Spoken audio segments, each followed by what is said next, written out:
दोस्तों आज की यह वीडियो जिन दो फरिश्तों पर है, मुझे उम्मीद है आपको उनके बारे में थोड़ा बहुत इल्म तो होगा ही और आपने इनका नाम सुना ही होगा। दरअसल मैं बात कर रहा हूँ हारूत और मारूत की। वही हारूत मारूत जो इंसान नहीं थे बल्कि दो फरिश्ते थे, दो ऐसे फरिश्ते जो आज भी हमारी दुनिया में एक खौफनाक कुएं में कैद हैं। और सिर्फ इतना ही नहीं बल्कि उस कुएं में अपने गुनाह की सज़ा भी काट रहे हैं। मगर दोस्तों सबसे बड़ा सवाल यही है कि हारूत और मारूत ने आखिर ऐसा कौन सा गुनाह किया था कि जिसकी वजह से वो आज तक भी हमारी दुनिया के एक कुएं में कैद हैं और अपनी सज़ा काट रहे हैं। और वो कुआं आखिर किस जगह है? आज की इस वीडियो में आप लोग इन्हीं सारे सवालों के जवाब हासिल करोगे। हारूत और मारूत का जिक्र कुरान में भी है। कुछ रिवायतों में इस कहानी को यूँ बयान किया गया है कि एक बार पैगंबर हज़रत इदरीस अलैहिस्सलाम के दौर में अल्लाह ताला ने ज़मीन और आसमान के बीच के पर्दे को हटा दिया, जिसके बाद फरिश्तों ने जब ज़मीन की तरफ देखा तो पाया कि ज़मीन पर मौजूद इंसान शराब नोशी, कत्लो गारत, ज़िनाकारी और इस जैसे बड़े बड़े गुनाह में लगा हुआ है।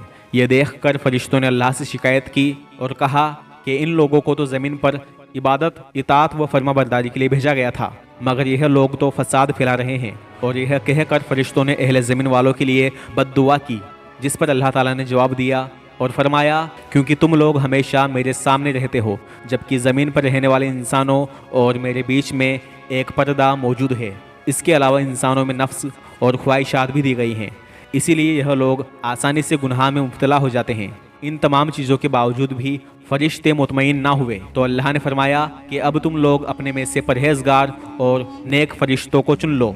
फिर मैं उन चुने हुए फरिश्तों को इंसानी खसलतों के साथ ज़मीन पर भेजूँगा और फिर देखते हैं कि वह लोग भी गुनाह करेंगे या फिर गुनाह से बच सकेंगे। लिहाजा अल्लाह के हुक्म से फरिश्तों ने हारूत मारूत समेत 3 फरिश्तों को चुना, लेकिन इनमें से एक फरिश्ते ने अपने आप को इन सब से अलग करने का फैसला किया।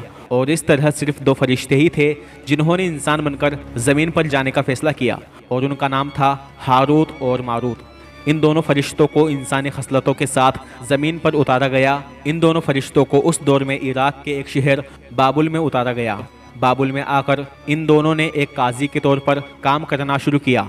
दिन भर यह दोनों अलग अलग इलाकों से आने वाले अलग अलग तरह के लोगों को अलग अलग मुद्दों के फैसले करते थे, जबकि शाम होते ही यानी रात में इसमें आज़म की मदद से आसमान पर वापस चले जाते। शुरू का एक लंबा वक्त इसी तरह से चलता रहा, लेकिन फिर एक दिन अचानक इन दोनों की अदालत में एक बेहद खूबसूरत औरत अपने शोहर के खिलाफ मुकदमा लेकर पहुंची। रिवायतों में इस खूबसूरत औरत का नाम ज़ोहरा बताया जाता है। यह औरत इतनी ज़्यादा खूबसूरत थी कि यह दोनों फरिश्ते हारूत और मारूत उस खूबसूरत औरत को देखकर नफसानी ख्वाहिशात में मुब्तला हो गए, क्योंकि इनको इंसानी खसलतों के साथ दुनिया में भेजा गया था। इसीलिए यह दोनों उस औरत के इश्क में पागल हो गए थे और तन्हाई में इन दोनों ने उस औरत को गुनाह की दावत भी दे डाली। लेकिन दूसरी तरफ वह औरत इन दोनों के साथ जिना करने पर सिर्फ एक शर्त पर राज़ी थी कि अगर वह दोनों पहले उसके शोहर को ख़त्म कर दे, कि जिसके खिलाफ वह मुकदमा लेकर उस अदालत में पहुंची थी। लेकिन हारूत मारूत के लिए किसी को कत्ल करना बहुत ज़्यादा बड़ा गुनाह था, इसलिए फ़ौरन उन्होंने ऐसा करने से इनकार कर दिया। लिहाजा वो औरत भी वापस चली गई। भले ही ज़ोहरा नाम की वो औरत उस वक्त तो वापस चली गई थी, लेकिन हारूत और मारूत के दिल में वो हमेशा के लिए बैठ चुकी थी। इसलिए हारूत और मारूत का सामना जब उस औरत से दोबारा हुआ तो उन्होंने एक बार फिर से उसको उसी गुनाह की दावत दी, मगर इस बार ज़ोहरा ने इन दोनों के सामने अपनी 4 शर्तें रखी और कहा कि अगर वो इन चारों में से कोई एक शर्त मान ले तो वो फ़ौरन वो काम करने के लिए तैयार हो जाएगी जो वो उससे करवाना चाहते हैं। नंबर 1, या तो वो शराब पी ले। नंबर 2, या उसके शोहर को कत्ल कर दे। नंबर 3, या वो बुत परस्ती यानी गैर खुदा को सजदा करे। और नंबर 4, या फिर वो उस इसमें आज़म के बारे में बता दे कि जिसकी मदद से वो वापस फरिश्ते बनकर आसमान में जाते हैं। ज़ोहरा की चारों शर्तें सुनने के बाद हारूत और मारूत ने सोचा कि इनमें से जो शराब पीने की शर्त है वो सबसे आसान शर्त है और यह इनमें से छोटा गुनाह है, और यह सोचकर शराब पीने का फैसला किया। मगर जैसे ही उन्होंने शराब पीने का फैसला किया तो गुनाह की शुरुआत तो हो चुकी थी।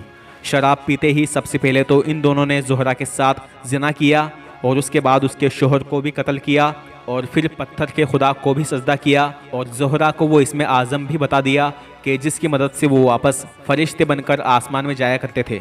ये पूरा हादसा होते ही अल्लाह ताला ने एक बार फिर से ज़मीन और आसमान के बीच का पर्दा हटा दिया اور فرشتوں نے جیسے ہی یہ سارا معاملہ دیکھا تو وہ حیران ہو گئے اور تب سے لے کر آج تک لگاتار انسانوں کے لیے بخشش کی دعا کرتے ہیں۔